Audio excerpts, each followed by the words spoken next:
아는 만큼 보인다는 말이 있죠. 하루살이에게는 내일이 보이지 않습니다. 내일을 살아보질 못했으니까 오늘 하루만 사니까. 여름 한철을 사는 매미에게 있어서 내년을 모르는 것은 너무도 당연한 것이죠. 성경에는 개인의 종말과 세상의 종말에 대해서 그리고 내세에 일어날 일에 대해서 잘 말해주고 있습니다.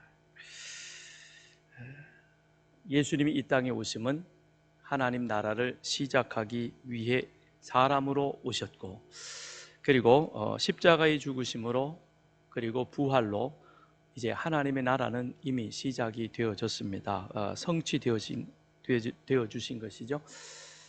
부활하신 주님은 다시 하늘로 올라가시어 하나님 우편에 계시다가 다시금 아버지의 정하신, 하나님 아버지의 정하신 그 때에 따라서 세상을 심판하시기 위해서 다시 오십니다. 예수님은 공생의 기간 동안 주님의 재림, 당신의 다시 오심에 대해서 제자들에게, 사람들에게 가르치셨습니다.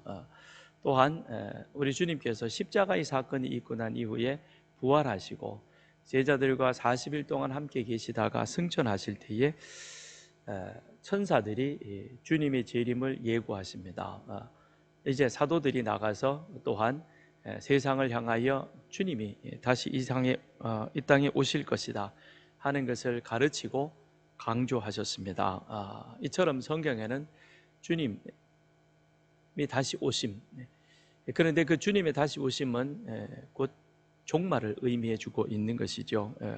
이렇게 해서 잘 말해 주고 있습니다만, 그러나 이것이 전부는 아니기 때문에 사실 그 내용들이 부분적으로 이어져 있어서, 그래서 그것을 읽고 볼 때마다 우리의 궁금증을 그렇게 더하게 하는 것입니다. 그러나 성경은 기본적으로 몇 가지를 이런 종말과 재림에 대해서 말씀하시면서 우리들에게 가르쳐 주는 것이, 첫째는 종말은 반드시 있다라고 하는 것입니다.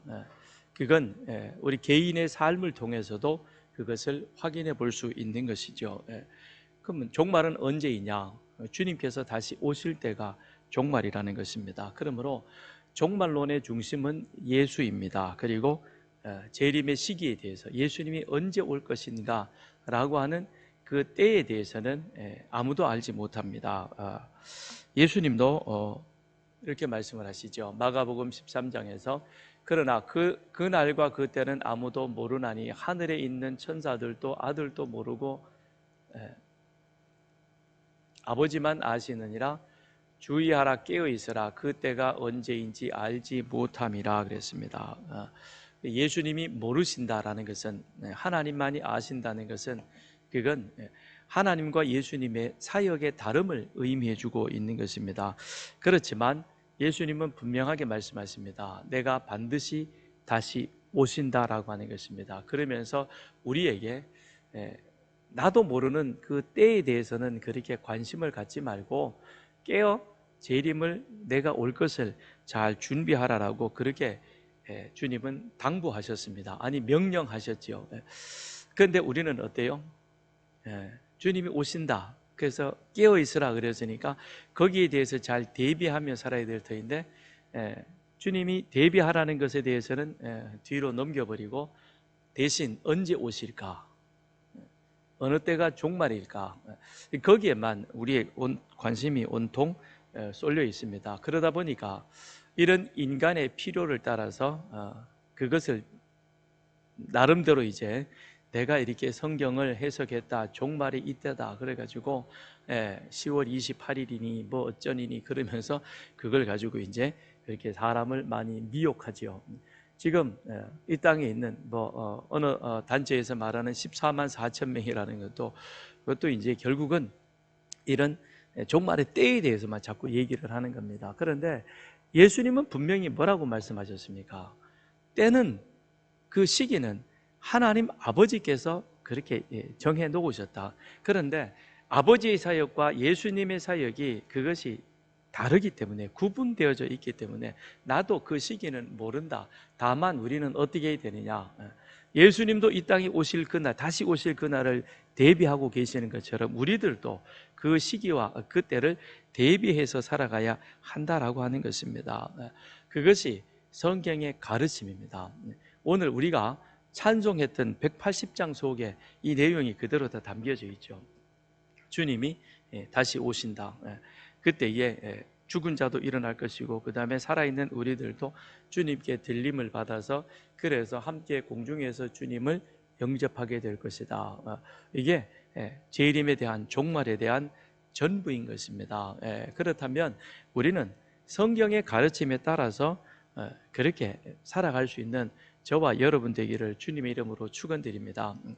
그런데 지금도 이런 종말의 재림에 대해서 우리들이 자꾸 이런 주님께서 알지 말라, 관심 두지 말라라고 했던 그와 같은 부분에 관심이 많듯이 1세기의 이 데살로니가 교회에서도 이런 종말에 대해서, 주님의 재림에 대해서 교회 안에 이런저런 이야기가 있었나 봐요. 그러다 보니까 사람들이 그런 이야기를 듣고 교회 안에서 이런저런 여러 가지 그런 그 분란이 좀 있었던 겁니다. 그랬기에 디모데를 통해서 그 소식을 들었던 바울이 너희들에게 데살로니가 교회는 세 가지가 있었다 그랬죠. 믿음의 역사, 사랑의 수고, 소망의 인내가 있다. 근데 믿음과 사랑이라고 하는 것은 이미 너희 가운데 잘하고 있다. 그래서 지난주에 말씀을 드렸듯이 사랑에 대하여는 내가 더 이상 너희들에게 권면할 것이 없다라고 그렇게 말할 정도로 정말 믿음과 소망에 사랑에 대해서 잘하고 있는데, 그런데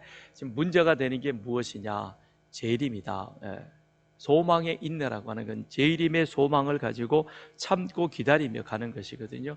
근데 그 부분이 아직 온전치 못하게 되어지자, 그래서 그 문제를 가지고 지금 바울이 다시 설명을 하는 겁니다. 그러니까 사도 바울이 데살로니가에서 상당히 오랜 기간 있었으면 좋겠지만 학자들에 따라서 조금 차이는 납니다만 짧게는 한 달, 길게는 3개월 그렇게 얘기를 합니다. 그러면 예수 십자가의 복음 이 부분을 대해서 설명하는 것도 사실상 길진 못한데, 그런데 재림까지도 물론 설명은 했겠지만, 그런데 그 시간이 짧다 보니까 그 안에서 이제는 재림을 두고 문제가 생기기 시작했습니다. 그게 바로 무엇이냐면, 그러면 우리가 같이 신앙생활하면서 재림의 소망을 품고 가고 있는데, 그런데 자, 우리는 다 우리가 살아있을 그때에 우리 주님께서 다시 오실 줄 알고 있다는 겁니다. 왜냐하면 주님께서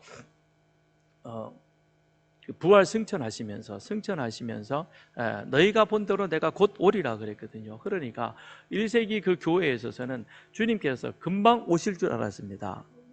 올라가신 그대로 다시 오리라 그랬거든요. 그러니까 아마 오실 그 시간이 길지 않을 것이다. 1년, 2년 안에 주님이 오실 것이다. 그런데 자, 지금 10년 이상의 세월이 지나갔습니다. 그런데 아직 주님은 오지 않습니다. 그런데 데살로니가 교회 그들도 복음을 듣고 그렇게 살아가다 보면, 그러면서 이제 같이 신앙생활하다가 어제 누가 죽었습니다. 근데 죽고 났는데 보니까 그 다음에 이제 옆에 놓고 그 사람이 그럽니다. 저 사람 진짜 천국 갔을까? 저 사람도 우리가 주님 오시면 다시 하나님 나라에 들어갈 수 있을까? 누군가가 뚱딴지같이 그 얘기를 툭 던진 거예요. 그랬더니 그 말을 듣고 있던 옆에 있던 사람이 갑자기 진짜 죽으면 끝이잖아? 그러면 우리는 살았는데 저 사람은 죽었고, 만일 지금 주님이 오신다면 죽은 저 사람은 어떻게 되는 거지? 이런 이야기들, 이런 의문들이 그 안에 일어나게 되어지기 시작했다라고 하는 것입니다. 거기에 대해서 바울이 아니다, 그러면서 죽은 자와 산 자, 그리고 주님의 재림, 그리고 그 재림의 시기를 우리가 어떻게 준비해야 할 것인가 하는 것에 대해서 이렇게 말씀을 해주고 있습니다. 우선 13절을 보시죠. 형제들아, 자는 자들에 관하여는 너희가 알지 못함을 우리가 원하지 아니하노니 이는 소망 없는 다른 이와 같이 슬퍼하지 않게 하려 함이라. 여기 보면 이게 해석이 좀 어렵게 되어 있는 부분인데, 그게 너희가 알지 못함을 우리가 원하지 아니하노니 라고 그렇게 표현되어 있죠. 근데 이건 바울이 이 죽은 자들, 바울은 죽은 자를 자는 자들이라 그렇게 표현하면서 그에 대한 이 재림에 대하여 너희도 우리와 같이 이 문제에 대해서는 확실하게 그 부분에 대해서 분명히 알고 있기를 내가 바란다는 겁니다. 그런데 그 바울의 확신과 같은 그런 확신이 누구에게도 있기를 바라느냐? 데살로니가 교회의 교인들도 그 부분에 대해서 분명한 그런 확신을 가지고 이제는 옆에서 누가 주님이 언제 온다, 어떻게 된다 그럴지라도 거기에 미혹받지 말고, 그리고 신앙생활을 바르게 해가기를 바란다는 그런 마음을 담아서 지금 그렇게 강조를 하고 있는 것입니다. 그러면서 바울은 죽은 자에 대해서 뭐라고 표현했습니까? 자는 자들이다 라고 표현하고 있습니다. 그 이야기는 우리는 생각할 때 죽었다 그러면, 죽는다 그러면 그것이 다 죽음은 끝으로만 생각을 하지만, 그러나 육신의 상태는, 육신은 자는 상태에 있지만 그 영은 여전히 깨어 있다는 것이죠. 그러니까 우리의 그 잠자는 모습을 한번 생각해 보십니다. 잠자는 그런 모습을 보면 우리 육신은 아무것도 하지 않습니다. 그러나 우리 안에 생각들, 영은 어떻습니까? 계속해서 움직이죠. 그죠? 그래서 요즘은 뭐 그런 잠자는 것도 체크를 한다 그러잖아요. 깊은 수면, 얕은 수면, 뭐 생각도 하고 뭐 꿈도 꾸고 뭐 이런 것들도 여러 가지를 일어나고 있는데 그것과 같다는 것입니다. 그래서 그것에 빗대어서 바울은 그렇게 설명을 해주고 있는 것이죠. 그러면서 자, 우리 눈에 보면 죽어서 더 이상 육신의 활동이 멈추어져 있는 것 같지만, 근데 그거는 우리 자는 것과 똑같은 모습으로 육신은 멈추어져 있지만 영은 하나님과 함께, 지금 주님과 함께 있다는 것입니다. 그렇기 때문에 소망 없는 다른 이와 같이 슬퍼하지 않게 하리 함이라. 소망 없는 사람이다. 무슨 얘기입니까? 믿지 않는 사람인 것이죠. 그런데 믿는 사람 가운데서도 이런 부활과 재림에 대한 소망을 갖지 못하고, 그러니까 부활 신앙을 온전히 갖지 못하고, 그래서 이 죽음에 대해서 굉장히 두려워하거나 또는 죽음 그 자체를 슬퍼하는 그런 일이 있어서는 아니 되겠다는 것이죠. 그러니까 우리 가운데도 그런 사람이 있습니다. 물론 사랑하는 사람, 부모가 있으므로 내 육신의 모습이 있습니다. 그리고 부모의 헌신으로 인해서 지금 나의 삶이 이루어져 가고 있습니다. 또는 나와 함께 같이 평생을 함께 하자 그랬는데 어떤 사고로 인해서 사랑하는 사람이 먼저 죽는 일도 있죠. 그런데 그와 같은 죽음에, 그 슬픔에 너무 우리가 함몰되어져서 그리하여 마치 재림에 대한 소망을 갖지 못한 자처럼 죽음을 슬퍼하고 죽음에 대하여 그것을 애도하는 그와 같은 모습이 있는 것을 우리는 왕왕 보게 되죠. 사랑하는 사람과의 헤어짐에 있어서 이별의 슬픔은 누구에게나 있습니다. 그러나 그 슬픔은 그 다음 무엇으로 승화되어 가야 합니까? 부활의 소망으로 이어져 가야 하는 겁니다. 그런데 우리나라에 보면 간혹 그런 모습이 있죠. 이건 이제 우리나라의 유교적인 하나의 풍습이라고 말할 수 있을 것입니다. 저도 이제 아주 어렸을 때 그런 일들이 경험되어져서 기억이 나는데요. 제가 초등학교 3학년 때가 저희 외할머님이 돌아가셨는데, 저희 외갓집도 다 믿는 집안이고 할머니도 믿음을 가지신 분이셨는데, 그런데 이제 제가 이렇게 좀 포항에 살다가 이제 할머니 돌아가셨다 그래서 아버님 어머니랑 같이 갔습니다. 갔더니 저희 어머님이 외동딸이거든요. 그랬더니 아이고 외동딸 왔다 그러고는 뭐 왔다 그러고는 또 외손지가 저 혼자예요. 그랬더니 아이고 외손지가 왔네, 이 집에 어떡하나 그러고는 이제 저희 할머님이 호명댁이었는데 호명댁 어쩌냐 그러고 갑자기 옆에 있던 몇 사람이 곡하는 사람이 있죠, 그죠? 막 곡하는 거예요. 아이고 그러 그 가만 저거 그 우니까 저 어린 저도 갑자기 슬퍼지더라고요. 근데 지금 한참 이제 자라고 나서 가만 생각을 해보니까 왜 그러지? 근데 가만 보니까 그러고 나서 저는 나왔어요. 이제 조금 앉아 있으니까 조금 있다가 와서는 한참 하더니 이제는 밖으로 나가라 그래요. 그럼 나는 더 있고 싶은데 나가라 그러니까 나왔어요. 근데 또 이렇게 한참 있다가 보니까 또 누가 왔는데 자기들은 앉아서 막 얘기하다가 그 다음엔 또 누가 들어오면 또 누가 왔네 아이고 그러고 울더라고요. 뭐 하는 짓인지. 요즘이야 뭐 그런 것들이 뭐 거의 보기 어렵습니다만 그런 일들이 왕왕 우리 가운데는 있었다는 것이죠. 그래서 믿지 않는 사람들은 죽음을 두고 뭐라고 얘기를 합니까? 연결식이라고 말합니다. 영원한 이별이라는 것이죠. 저와 우리는 영원한 이별이다. 그러나 기독교에서는 연결 예배라고 말하지 않고 천국 환송 예배라고 말합니다. 물론 그 사람이 믿음을 가졌을 때에 해당되어지는 말일 것입니다. 그래서 김한란 박사가 그런 유언을 남겼습니다.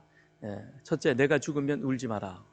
나는 이 땅에서 하나님이 나에게 준 사명을 성공적으로 마치고 이제 내가 내 본향으로 돌아가는데 왜 우냐? 그러니 울지 말고 나를 위해서는 장송곡 대신 개선 행진곡을 불러달라. 그렇죠. 저와 여러분도 그렇게 되었으면 좋겠습니다. 많이 울어야 뭐 효성이 있는 것처럼 그것 다 가식입니다. 효도는 살아계실 때 열심히 하는 거예요. 그죠? 내 부모님이 살아계실 때 오늘 혹시 부모님이 멀리 떨어져 계시면 한번 전화도 하시고 평안하신지, 요즘은 영상통화도 되죠. 그죠? 카카오로 카톡 영상통화도 되니까 보고 하시고, 그 다음에 있을 때 잘하면 됩니다.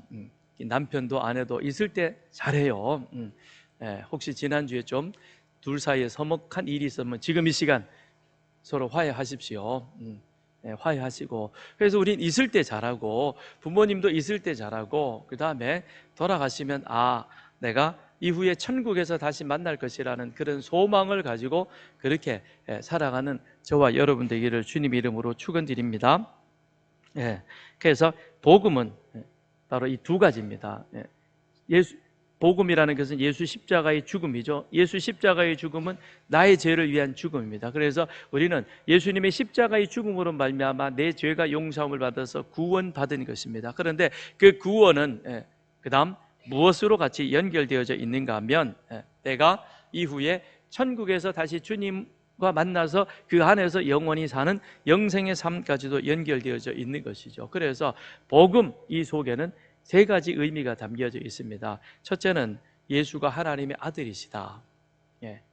복음, 우리가 말하는 십자가의 예수, 그 다음에 부활, 승천, 이것을 말할 때 그 의미 속에는 첫째는 예수가 하나님의 아들이시다. 두 번째는 우리의 죄가 십자가의 보혈로 인하여 깨끗이 씻김을 받았다. 그래서 우리가 하나님으로부터 의로운 자다라는 그런 칭함을 입게 되는 것입니다. 그 다음에 세 번째는 복음이라는 것은 예수의 부활도 같이 있는 것이죠.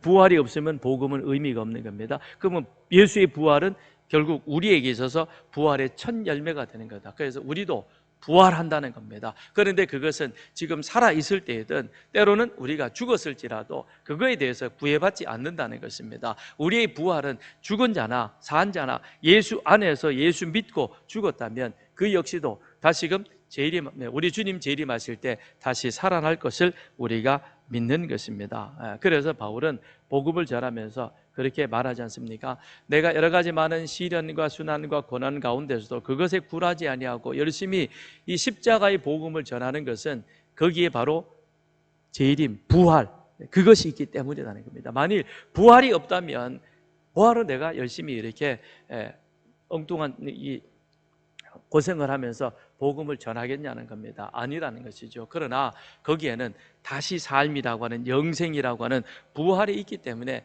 나는 이 모든 시련과 고난과 순환 가운데서도 열심히 복음을 전하노라라고 그렇게 말합니다. 또한 바울이 죽은 자를 자는 자라고 했던 그 의미는 죽은 자들의 형편과 그리고 우리 주님께서 재림하실 때 산 자들과 죽은 자들이 그 관계에 대해서 설명하기 위해서 그러한 것입니다. 15절부터 17절을 보면 우리가 주의 말씀으로 너희에게 이것을 말하노니 주께서 강림하실 때까지 우리 살아남아 있는 자도 자는 자보다 결코 앞서지 못하리라.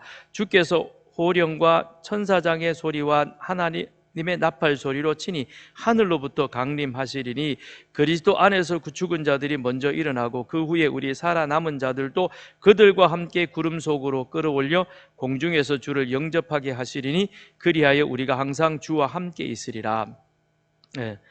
주님께서 재림하실 때 죽음이 결코 분리하지 못한다는 겁니다. 우리는 그냥 의식으로 그냥 일반 그 생각 속에 죽음 그러면 끝났다. 그래서 큰 죄를 지었다 할지라도 죽음은 공소권 없음으로 사건이 끝나버리는 겁니다. 세상에서는 더 이상 그 일에 대해서 이제 우리가 책임을 묻거나 또는 그 책임에 대해서 어떤 것을 대신할 그와 같은 것이 없다는 겁니다. 그러나 예수님의 재림에 대해서 부활에 대해서는 그것과는 상관이 없다는 겁니다. 그러니까 것을 재림으로 연결시켜 가지고 죽은 자들은 끝난 게 아니냐? 아니라는 것이죠. 그 바울은 그와 같은 것이 아니다. 그러면서 죽음이 주님 재림하실 때 결코 불리하지 않다. 그래서 결코 앞서지 않는다라고 그렇게 말하고 있습니다. 자, 여기 15절에 보면 주께서 강림하실 때에 우리 살아남아 있는 자도 자는 자보다 결코 앞서지 못한다라는 그 의미는 무슨 얘기입니까? 이제는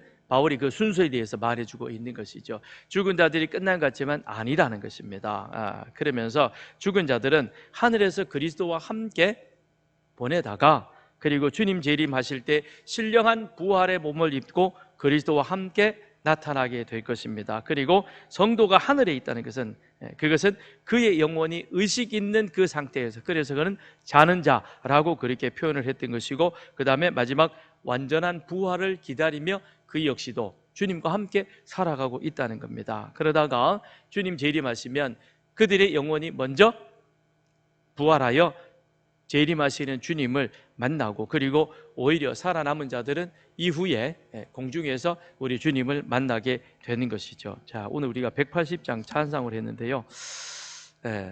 찬송과 가사를 다시 한번 보세요. 그대로입니다. 하나님의 나팔 소리 천지진종할 때에 예수 영광 중에 구름 타시고, 그게 이제 다 보여지는 것이죠. 그 다음에 2절이 뭡니까? 무덤 속에 잠자는 자 그때 다시 일어나 부활 승리 얻으리라. 그 다음에 3절에 가서 보면 주님 다시 오실 날을 우리 알 수 없으니 우리가 죄송합니다. 그 다음에 주가 택한 모든 성도, 살아있는 사람이죠, 구름 타고 올라가 공중에서 주의 얼굴 배우리라, 그렇게 말합니다. 그러면서 결론은 이제 어떻게 그러면 우리가 살아야 할 것인가 하는 것에 대하여 3절이 그렇게 말씀해 주고 있는 것이죠. 자, 이것을 성경에서 이 재림에 대한 그런 것들을 좀 정리를 해보면 이렇습니다. 첫째는 주님의 재림은 인격적이다라고 하는 것입니다. 인격적이라고 하는 이 말은 예수의 재림을 비유로 풀어서는 안 된다는 겁니다. 십자가에 달려 돌아가신 그 예수님께서 다시금 살아 부활하셨죠. 그러니까 제자들이 그 모습을 봅니다. 그런데 만지자 그러니까 만지지 말라. 나는 아직 부활의 몸으로 다시, 재림의 몸으로 다시 나오지 않을 것이다 라고 주님이 말씀하십니다. 그 모습 속에서 십자가에 죽으신 주님께서 다시금 이 땅에 재림으로 오실 때는 어떠냐? 그분이 그대로 오신다는 거죠. 그래서 히브리서 9장 28절에 보면 이와 같이 그리스도도 많은 사람의 죄를 담당하시려고 단번에 들이신 바 되셨고 구원에 이르게 하기 위하여 죄와 상관없이 자기를 바라는 자들에게 두 번째 나타나시리라. 그러니까 십자가에 죽으신 그 주님께서 다시금 어떻게 오시느냐? 재림 때에 그 모습 그대로 우리 가운데 찾아오신다라고 하는 것입니다. 그 다음에 두 번째로 주님의 재림의 양식은 가시적이다는 것입니다. 이 얘기는 무슨 얘기입니까? 모든 사람이 주의 재림을 볼 수 있다는 것이죠. 볼지어다 그가 구름을 타고 오시리라. 각 사람의 눈이 그를 보겠고 그를 찌른 자들도 볼 것이요 땅에 있는 모든 족속이 그로 말미암아 애곡하리라. 우리는 지금 우리의 어떤 현실을 보면 지금 한국에 있는 나는 지금 한국하고 딱 12시간 차이가 나는 곳이 바로 지구 정반대편에 있는 수리남입니다. 남미에 있는. 지금 밤 9시 46분입니다. 그러면 내가 여기 있으면 수리남에 있는 일을 알 수가 없습니다. 볼 수가 없습니다. 그러나 우리 주님의 재림은 그와 같지 않다는 거죠. 내가 한국에 있든지 수리남에 있든지 지구 정반대편에 있는 거기라도 주님의 재림을 동시에 볼 수 있도록 그렇게 오신다는 겁니다. 그렇다면 자, 계시록 1장 7절의 말씀이죠. 비유적으로 풀지 말고 문자적으로 그대로 풀어가야 됩니다. 그렇다면 지금 이단들이 주장하고 있는 그런 어떤 종말론에 관한 것, 그들이 엉터리라는 걸 알 수 있죠. 그죠? 그러니까 우리가 성경을 조금만 알면 이런 사람들이 하고 있는 얘기들이 진짜 다 엉터리요 거짓이요 하나도 맞지 않는다는 것을 알 수가 있게 되는 겁니다. 그 다음에 세 번째, 주님은 돌발적이라는 겁니다. 돌발적이다. 이 무슨 얘기냐? 자, 데살로니가전서 5장 2절에 보면 주의 날이 밤에 도둑같이 이를 줄을 너희 자신이 자세히 알기 때문이라. 돌발적이다. 재림하시기 전에 주님께서는 24장 25장에 보면 마태복음에서 내가 종말이 오기 전에 이런저런 여러 가지 징조가 있게 될 것이다. 자연적인 징조가 있고 그 다음에 인간 사회의 생활 속에서 그런 어떤 나타나는 징조들이 있게 될 것이다 라고 말합니다. 그래서 지금 우리 일어나고 있는 이런 여러 가지 어떤 기상이변이라든지 또는 환경 변화라든지 또는 인간의 어떤 그런 삶의 모습들, 그 중에 그저 한 가지만 얘기한다면 남자가 남자를 그렇게 서로 사랑하는 모습, 이거는 차별의 문제가 아니라 성경으로 보면 이미 우리가 어느 쪽으로 와 있느냐면 그만큼 이제 주님이 종말할 때가 가까워져 있다는 것입니다. 그러면서 돈을 사랑하여 돈 몇 푼 때문에 보험 들고 그 다음에 계획적으로 사랑하는 사람을 죽이는 그런 끔찍한 일들이 일어나고 있죠. 그러고 나서도 아무 양심의 가책을 느끼지 않는 이런 모습들을 보면서 우리는 무엇이 가까웠다? 종말이 가까이 왔다라고 하는 이 사실을 알 수가 있습니다. 그러니까 주님은 이와 같은 내가 오기 전에 이런 징조들이 너희들 가운데 일어나게 될 것이다. 그러나 내가 임할 그 시간은 도둑이 어느 때 온다라는 그것을 알면 지킬 것입니다. 그런데 어느 때 어떤 상황으로 오는지 아무도 모르는 것처럼 주님께서는 우리 가운데 찾아오시되 돌발적인 모습으로 오신다라고 하는 것입니다. 그렇기 때문에 우리는 어떻게 해야 되느냐? 깨어 준비하고 있어야 한다는 것이죠. 그 다음에 네 번째 재림의 양식은 영광과 승리의 재림이다라고 하는 것이죠. 주님의 초림은 마구간에서 그렇게 초라한 모습으로 태어나셨습니다만 그러나 다시 오시는 주님은 영광 가운데 오시게 됩니다. 그래서 오늘 16절에 보면 주께서 호령과 천사장의 소리와 하나님의 나팔 소리로 친히 하늘로부터 강림하시리라. 그래서 우리 찬송대도 그렇게 있죠.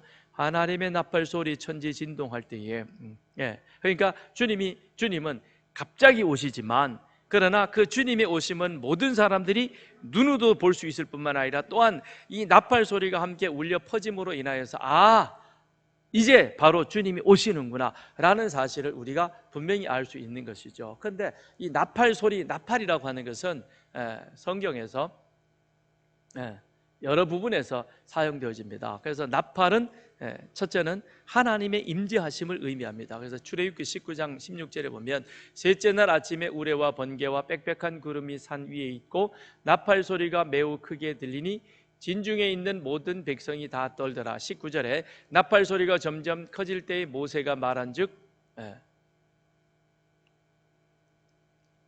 하나님이 음성으로 대답하시더라 그랬습니다.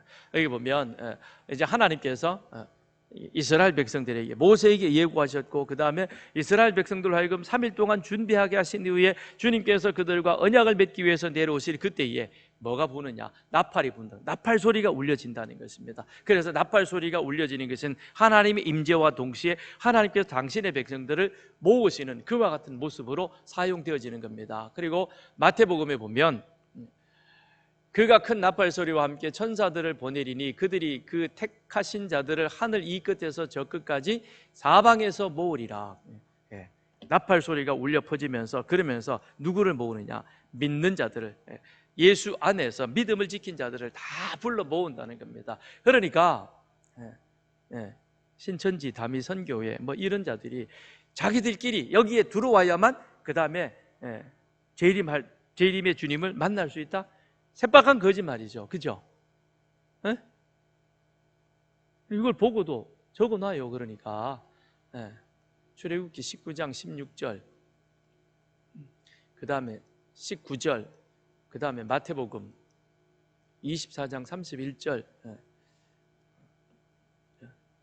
와서 뭐라 그러면 이거 한번 읽어보자 그러고 그거 들이대면 돼요. 어디다 대고 거짓말이야 쫓아와. 그죠? 그러니까 우리가 성경을 읽어보고 조금만 알면 쟤들이 하는 이야기가 새빨간 거짓말, 그건 엉터리 사기치는 거예요. 그걸 우리가 알 수 있게 되는 것입니다.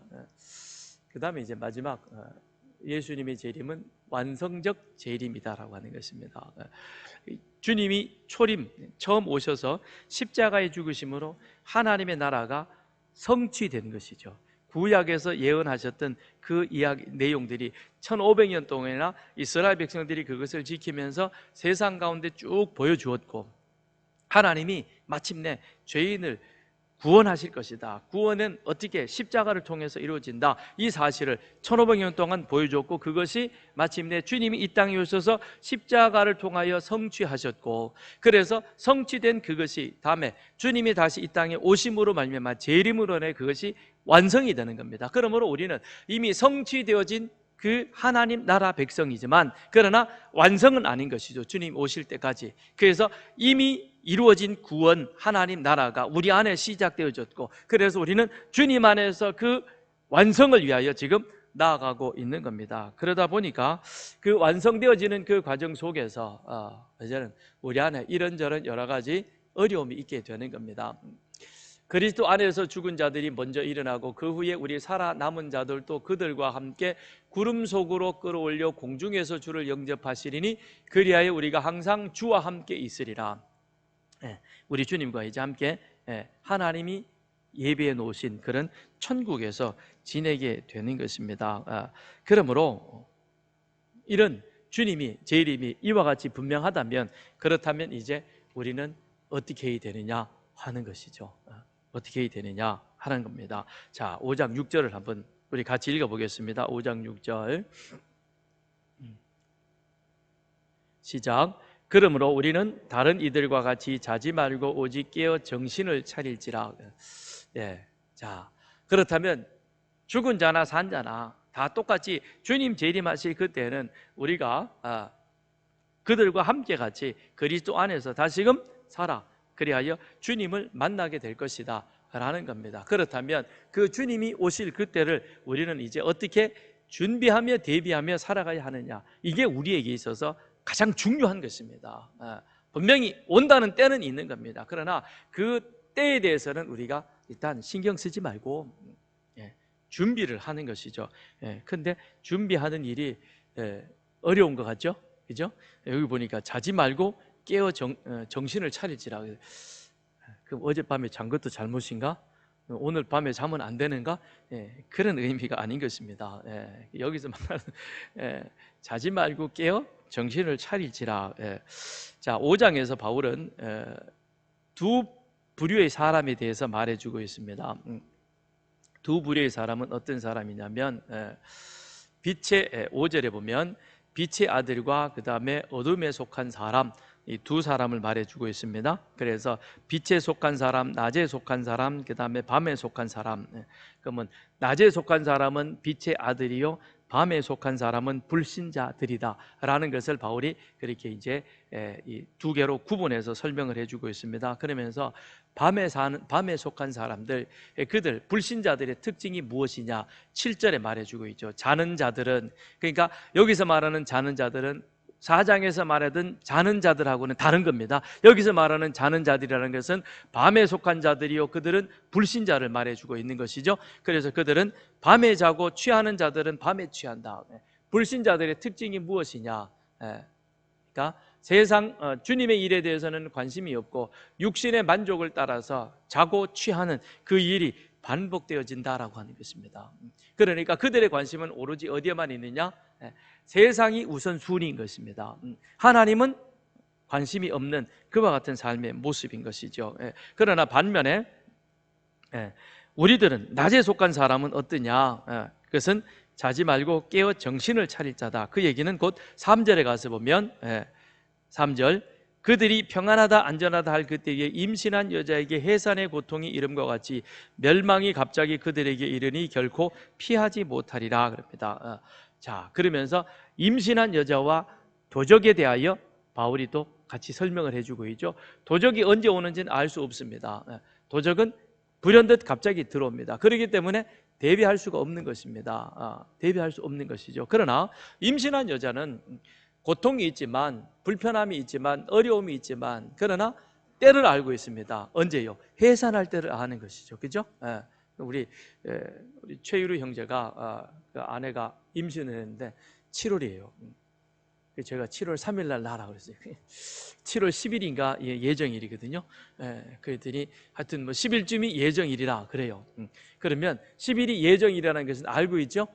그런데 7월 10일 날 꼭 나오는 경우도 있지만 그렇지 않은 경우도 있죠. 그죠? 빨리 나올 수도 있고 늦게 아이가 태어날 수도 있는 겁니다. 그렇지만 엄마는 알지요. 몸에 징조가 오잖아요. 아이가 나올 때가 되면 그러면 그 징조를 그 몸이 느낄 수 있는 것과 똑같다라고 하는 것입니다. 그러니까 임신한 여인이나 도적이나 갑자기 불현듯 임하게 되어지지만 그러나 도적은 아무 징조가 나타나지 않는 겁니다. 그러나 임신한 여인에게 있어서는 뭐가 나타나느냐? 징조가 있다는 거죠. 해산의 징조가 그 속에 보여지게 되어진다. 그러니까 해산할 징조가 나오면 그 다음엔 어떻게 하죠? 미리 병원에 갈 준비를 다 해놓죠. 그죠? 아이 옷도 준비해놓고 자기 옷도 준비하고 그 다음에 여차하면 가방 싸놓은 것 가지고는 택시 불러가지고 병원으로 가는 것이죠. 그죠? 준비가 다 돼 있으니까 가게 되는 것과 똑같다는 겁니다. 그러면 오늘 우리들도 마찬가지인 것이죠. 자, 죽는 자든지 자는 자들인지 다 우리는 주님께서 이 땅에 오실 때 다시금 재림하시는 주님과 함께 부활의 기쁨을 누리게 되어질 것이다. 그런데 우리는 어떤 자가 되어야 되느냐? 세상 사람처럼 불신자들처럼 하나님에 대해서는 관심이 없고 자기 욕망과 자기 일에 관심이 있어서 자고 취하는 일을 반복하는 그와 같은 자가 아니라 임신한 여인처럼 늘 내 몸에 나타나는 예민한 징조를 잘 살펴서 그리하여 바로 이때는 이제 이 아이가 태어날 그런 때이구나, 그렇게 준비하여서 병원으로 달려가는 같이 우리 자신을 준비하라는 겁니다. 이게 바로 무엇입니까? 자지 말고 깨어 정신을 차리라는 것이죠. 그러니 우리 주변에 되어지는 일, 내 삶 가운데 일어나는 일, 우리 안에 있는 것들을 우리는 말씀과 세상의 뉴스라고 하는 두 가지를 가지고 늘 예민하게 살펴보는 겁니다. 그래서 주님의 때가 이만큼 왔고 나는 지금 말씀 앞에서 이 정도로 가고 있고 이게 지금 잘 준비되어져 가고 있는구나 아닌가를 우리가 늘 살펴서, 그래서 주님이 오실 때 당황하지 말고 그냥 벗은발로 뛰어나가는 그게 아니라 잘 주님이 오실 때 아멘 주 예수여 어서 오시옵소서, 그리고 우리 모두가 다 주님을 맞아 공중에서 구름 속에서 주님과 함께 그런 귀한 어린 양 혼인잔치에 나아가는 저와 여러분 되시기를 주님의 이름으로 축원드립니다.